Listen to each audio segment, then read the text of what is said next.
इस सलाह का मतलब आप लोग क्या निकाल रहे हैं मसूद साहब?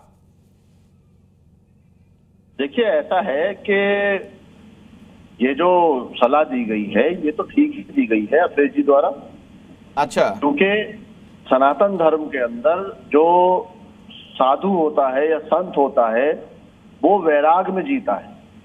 उसको राजपाट, मोह माया, काम, क्रोध ये सब नहीं होना चाहिए, तो वो संत कहलाता है। गीता में भी लिखा हुआ है। अच्छा। तो अब जब आप हमारे प्रदेश के मुख्यमंत्री, कहने को तो वो बाबा हैं, संत हैं, मठ के मठाधीश हैं, मगर उनके अंदर ये सारे चीजें मौजूद हैं, तो फिर वो या तो वो संत हो सकते हैं या एक आम नागरिक हो सकते हैं। तो कोई एक पदवी तो छोड़नी पड़ेगी ना। कोई अच्छा। एक पद वो छोड़े, दूसरे पद पे बिल्कुल वो संत सन्यासी का जीवन बिताएं। क्या ठीक बात है, राकेश जी से इसी पर जवाब ले लेते हैं। राकेश जी सुन रहे हैं आप? राकेश त्रिपाठी जी। देखिए सैयद देखिए, मैं उम्मीद करता हूं कि सैयद मसूद को शायद हिंदू धर्म के बारे में जानकारी नहीं है, सनातन संस्कृति के बारे में जानकारी नहीं है। इस अज्ञानता के नाते शायद उन्होंने ये बात कह दी होगी, वरना उनको ये बात जब ये कह रहे हैं ना कि लोभ और मोह से परे होता है साधु और सन्यासी, शासक के लिए भी यही अपेक्षा होती है, जो शासन करने वाला हो वो भी लोभ और मोह से परे हो। अगर वो धन सत्ता के लोभ में अगर आकर के शासन चला रहा है, कुर्सी पर बैठा है, तो वो पारदर्शिता के साथ लोगों के साथ संभाव नहीं रख पाएगा। इसलिए शासन सत्ता पर बैठा हुआ व्यक्ति, सिंहासन पर बैठा हुआ व्यक्ति कोई साधु या सन्यासी होगा तो सर्वथा उपयुक्त होगा। ये बात शायद सैयद मसूद को नहीं मालूम, क्योंकि उन्होंने शायद इस्लामिक जानकारियां उनके पास अच्छी होंगी, और इस्लामिक जानकारियों में इस्लामी जो साम्राज्य चलता इसमें बना लिया जाता था, बाप को मौत के घाट उतार दिया जाता था, और उसके बाद फिर शासन सत्ता को आगे चलाया जाता था। हो सकता है शायद उनके लिए आदर्श अवस्था वही दिखती हो कि कुर्सी पर बैठने के लिए तो ऐसे ही जैसे तमाम सारे मुगल शासकों ने अपने बाप को बंदी बना करके उनको मार करके सत्ता हथियाई है, वैसा ही होना चाहिए। लेकिन योगी आदित्यनाथ जैसा शासक ये स्थापित करता है, या नरेंद्र मोदी जैसा स्थापित करते हैं कि कैसे वो लोभ से परे होकर के कि कोई मेरा नहीं, कोई पराया नहीं, हम सबका साथ, सबका विकास, सबका विश्वास और सबका प्रयास, ये केवल कहते नहीं है बल्कि करके दिखाते हैं। ये बात शायद उनको मालूम नहीं है। अच्छा, मेरा सवाल तो ये है हाजी रंगरेज जी से, हाजी रंगरेज जी भी मेरे साथ जुड़े हुए हैं। मेरा सवाल तो ये है कि अखिलेश यादव साधु संतों को तो सलाह देते हैं कि राजनीति ना करें, आप राजनीति से दूर रहें, तो फिर मौलानाओं से इतनी नजदीकी क्यों? दूसरे धर्म विशेष के जो धर्म गुरु हैं उन्हें भी तो फिर यही सलाह देनी चाहिए। देखिए अखिलेश जी, जिस तरीके से आज जो है समाजवादी के राष्ट्रीय अध्यक्ष अखिलेश यादव ने ये बातें कही हैं, तो उन्होंने बिल्कुल सही बात कही है। जो हमारे धार्मिक गुरु है, आप ये बताइए कौन से राजनीति में, कौन से सूबे के मुख्यमंत्री या कैबिनेट के मिनिस्टर हैं या कहीं भाई उन्होंने मौलाना साहब के साथ मस्जिद में बैठक कर ली। राकेश जी, राकेश उपाध्याय जी पूरी जानकारी इस पर जुटा के आए, अभी थोड़ी देर पहले बता भी रहे थे। राकेश उपाध्याय जी बताइए। मीटिंग करना कोई अपराध या कोई किसी तरीके की कोई गलत बात तो है नहीं।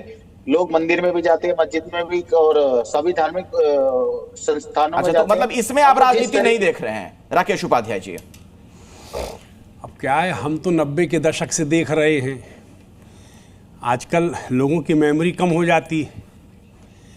बड़े इमाम बुखारी साहब थे जामा मस्जिद में, और 90 के डिकेड में आज की जो यूपीए है, महागठबंधन के लोग हैं, तो ये सब लोग जामा मस्जिद की ओर ऐसे चले जाते थे जैसे वही पॉलिट ब्यूरो या पार्लियामेंट्री बोर्ड है। वहां से जो निर्देशन मिलता था। अरे भाई बोलने दीजिए। सुनिए भाई, सुन लीजिए एक मिनट। जो सच बोल रहे हैं, अगर झूठ बोल रहे हैं तो बता दीजिए। बारी बारी से, तर्क के आधार पर बहस। इमाम बुखारी साहब से मिलने के लिए उनका भी नाम ले लीजिए। कारवां लगता था जामा मस्जिद के पास। आप झूठ नहीं बोल रहा हूं भाई, ठीक है ना? आपको पता ही नहीं है। और राजनीति में सीधा दखल था। बीजेपी के जो है राजनीति में सीधा दखल, सीधा कह रहा हूं, सीधा जो फतवा जारी हो जाता था बाध्य होता था, और वो फतवा की संस्कृति आज भी है। अभी कल एक आपके सांसद क्या बोल रहे थे पार्लियामेंट के भीतर, वो कह रहे थे कि मोहन भागवत की मीटिंग थी मौलानाओं के साथ, तो उन्होंने कहा ये सारे मौलाना तनखैया हैं। अरे भाई, आप कौन है तय करने वाले? ये आपस में इंटरफेथ डायलॉग हो रहा है, अच्छी बात है। मैं विरोध नहीं कर रहा हूं किसी का। अखिलेश जी मस्जिद में गए, स्वागत योग्य है, लेकिन एक समन्वय की धारा, संवाद की धारा, प्रेम की धारा, विश्वास की धारा बहनी चाहिए। अब आप लेकिन एक तरफा कह दें साधु संतों को रोक दो। अरे भाई, साधु संतों का राजनीति से संबंध आज का है? वशिष्ठ विश्वामित्र तो राज्यसभा में ही बैठा करते थे। और बताइए, हैं? भारत की राजनीतिक परंपरा जो प्राचीन काल से आप देखेंगे, संतों ने समय पर दखल दिया है। और मैं सत्य बोल रहा हूं, अगर अयोध्या मूवमेंट संतों ने अपने हाथ में न लिया होता 90 में, ठीक है, भारत की राजनीति कब की जो है सेकुलरवाद के भयानक गहरे अंधेरे कुएं में डूब गई होती। ठीक है, हाजी राम जन्मभूमि आंदोलन ने, संतों ने भारत को उसके मौलिक चरित्र से परिचित कराया। ठीक है, हाजी रंगरेज इसका जवाब देना चाहेंगे आप? उसके बाद मैं जाता हूं फिर कुछ मेहमानों के पास। देखिए अखिलेश जी, जिस तरीके से साधु संतों ने बाबरी मस्जिद 90 के दशक में हमारी तोड़ी और जिस तरीके से वहां पे कार्य हुआ, जिस तरीके से सुप्रीम कोर्ट में हलफनामा देने के बावजूद हमारी मस्जिद शहीद कर दी गई, आज उन लोगों को कहा जा रहा है कि वो सेकुलरिज्म को खत्म कर देते, इस तरीके से काम कर देते। मगर जिस तरीके की, अरे वो विवादित ढांचा था भाई, बाबरी मस्जिद नहीं है। और अब तो सुप्रीम कोर्ट ने ही जब नहीं माना उसको बाबरी मस्जिद, सुप्रीम कोर्ट के आदेश पे ही सब कुछ हुआ है, ये तो आपको पता ही है। सुप्रीम कोर्ट ने क्या, अच्छा 3 चीजें सुप्रीम कोर्ट ने कही। 1949 में चोरी से मूर्ति रखी गई, बाबरी मस्जिद के हम डिटेल हो जाएंगे, उस पर हम बात नहीं कर रहे हैं। सुनिए तो, हम उस पर बात नहीं कर रहे हैं, हम उस पर बात नहीं कर रहे हैं। जो आपने एक शब्द बोला उस पर आपकी तस्लील बांधने की कोशिश की कि सुप्रीम कोर्ट का फैसला था। वापस लौटिए यहाँ पर, जो अखिलेश यादव का बयान है। नहीं हो सकते, हाँ, जो देश को तोड़ना चाहते हो, जो साधु संत और चोला ओढ़कर जो लगातार मुसलमानों के खिलाफ बोलते हैं, वो लगातार मुसलमानों का सामाजिक बहिष्कार की बात करते हैं, हथियार उठाने की बात करते हैं। ऐसे आचार्य विक्रमादित्य, इसका जवाब आप दीजिए, फिर जाता हूं राकेश जी के पास। आता हूं राकेश त्रिपाठी जी।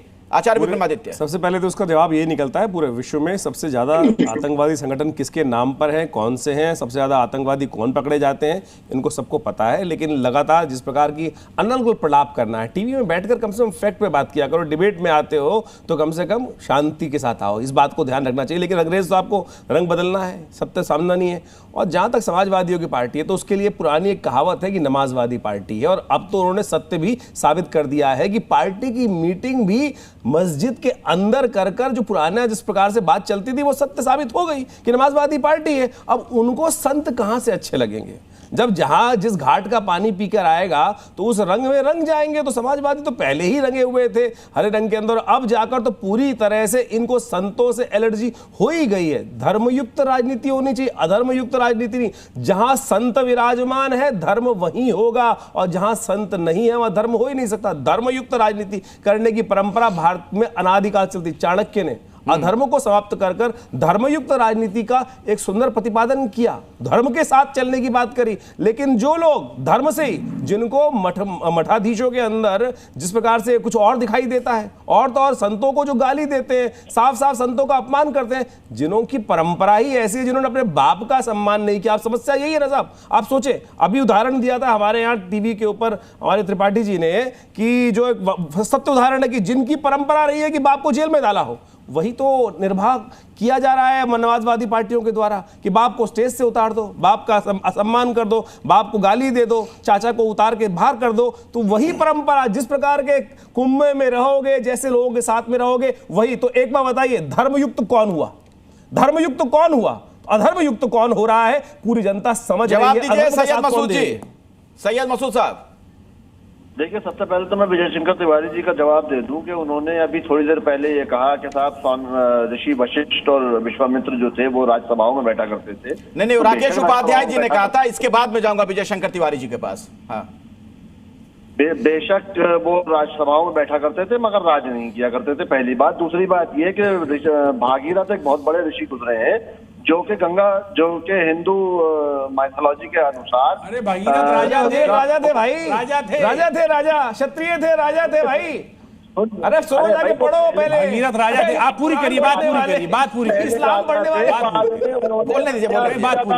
हाँ, बात पूरी। बाद में संन्यास लिया था, पहले राजा थे, संन्यास लिया, उसके बाद वो कब लिया, कब हुआ? संन्यास आप अपने से जोड़ना चाहते हैं, जोड़ लिया, ऐसी कोई बात नहीं है। गंगा पुराण में पढ़िए, शिव पुराण में पढ़िए, पहले पुराण और वेदों का अध्ययन कीजिए, उसके बाद अच्छा। बोला करिए। अरे आपने किया है तो बहुत अच्छी बात है। तो कोई आचार्य नहीं हो जाता। ये भारत का सौभाग्य है कि आज इस्लामवादी अच्छी नाम बात है, बहुत अच्छी बात है राशिद जी, आप आगे गलत पढ़ रहे हैं, बताएं। बहुत अच्छी बात कोई है, नहीं, लेकिन आगे गलत बताएं। पढ़ रहे हैं। उनकी बात पूरी हो जानी बात चाहिए। पूरी करिए। हाँ। देखिए, मैं जो हूँ, मैं सभी धर्मों का सम्मान करता हूँ और सभी धर्मों के बारे में मैं पढ़ता रहता हूँ, तो मुझे उसकी जानकारी है। तो संतों से इतनी एलर्जी क्यों भाई? तो संतों से इतनी एलर्जी क्यों है? भाई मैं तो एक बात ये कहता हूँ, जो कि अखिलेश जी ने जो बात कही वो बिल्कुल ठीक कही, कि संत अगर आपको राजपाट करना है तो फिर आप परिवार भी बनाइए। वो आप क्या नाम है, जैसे हम लोग हैं, हमारी तरह आम नागरिक होकर के राजपाट चलाइए, जो कि लोकतंत्र की बात करता है। ये आप धर्म विशेष का होकर के राजपाट जब चलाएंगे तो फिर वो संविधान के भी खिलाफ